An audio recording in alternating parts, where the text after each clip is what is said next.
అన్నమయ్య జిల్లాలో ఎక్కడా కూడా పెట్రోల్ డీజిల్ కొరత లేదు. కావాలని కొంతమంది కృత్రిమ కొరత సృష్టిస్తున్నారు. అటువంటి వారిపై చట్టపరమైన చర్యలు తీసుకుంటాం. నిన్న ఆదివారం అవడంతో కొంతమేర సప్లై రావడం ఆలస్యమైంది. ఈ రోజు నుంచి యథావిధిగా పెట్రోల్ డీజిల్ కొరత ఉండదు అని అన్ని విధాల స్టాక్ ను పరిశీలించి చర్యలు తీసుకున్నాం. జిల్లా కలెక్టర్ నిశాంత్ కుమార్, జిల్లా ఎస్పీ ధీరజ్ కనుబిల్లి మీడియా సమావేశంలో తెలియజేశారు. రోజు మానిటరింగ్ నిర్వహించాలని రెండుసారి ఆదేశాలు ఇవ్వడం జరిగింది. ఈ సందర్భంలో నిన్నటి నుంచి జిల్లా యంత్రాంగం పూర్తిగా ఈ విషయం మీద చాలా క్లోజ్ మానిటరింగ్ నిర్వహిస్తూ ఉంది. మనందరికీ తెలిసినట్టుగా ఈ విషయంలో ఫస్ట్ ఇంధన్ కొరత అనేది ఎక్కడా లేదు అని ప్రజలకి మొట్టమొదటిగా తెలియపరచడం అయినది.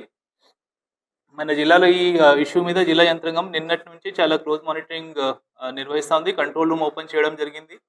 నిన్న కూడా జాయింట్ కలెక్టర్ ఆధ్వర్యంలో ప్రెస్ కాన్ఫరెన్స్ చేసి ప్రజలకి ఉన్న ప్రజలు ఎటువంటి ఆందోళన చెందాల్సిన అవసరం లేదని తెలియపరచడం జరిగింది.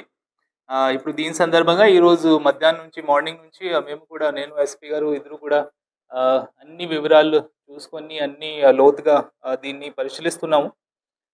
దాదాపు 5 మండలాలు ఈరోజు మేము విజిట్ చేసాము. మార్నింగ్ స్టార్ట్ చేసి గ్రివాన్స్ పీజీఆర్ఎస్ అటెండ్ అయిన తర్వాత గుర్రంకొండ, చిన్నమండ్యం, రాయచోటి, కలకడ, పీలేరు అన్ని మండలాలు విజిట్ చేసాం. మార్నింగ్ నుంచి ఎస్పీ గారు ఆధ్వర్యంలో స్పెషల్ బ్రాంచ్, మన రెవెన్యూ వింగ్ ఈ ఇష్యూ మీద పక్కగా కంట్రోల్ అండ్ సూపర్విజన్ పెట్టేసి ఉన్నారు. ప్రతి పెట్రోల్ బంక్ దగ్గర ఒక కానిస్టేబుల్ మరియు ఒక విఆర్ఓ డ్యూటీ పెట్టడం జరిగింది. కాబట్టి ఇప్పుడు నంబర్స్కి వస్తే మన జిల్లాలో టోటల్ 136 పెట్రోల్ బంక్స్ ఉన్నాయి.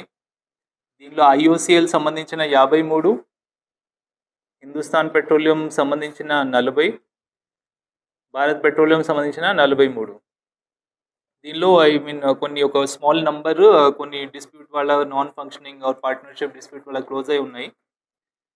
డైలీ యావరేజ్ సేల్స్ జిల్లాలో ఎంత జరుగుతాయి అది చూస్తే మన motor spirit or petrol 1,28,000 litres రోజుకి సేల్స్ జరుగుతాయి.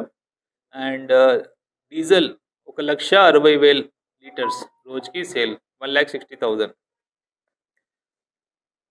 నిన్నటికి మన జిల్లాలో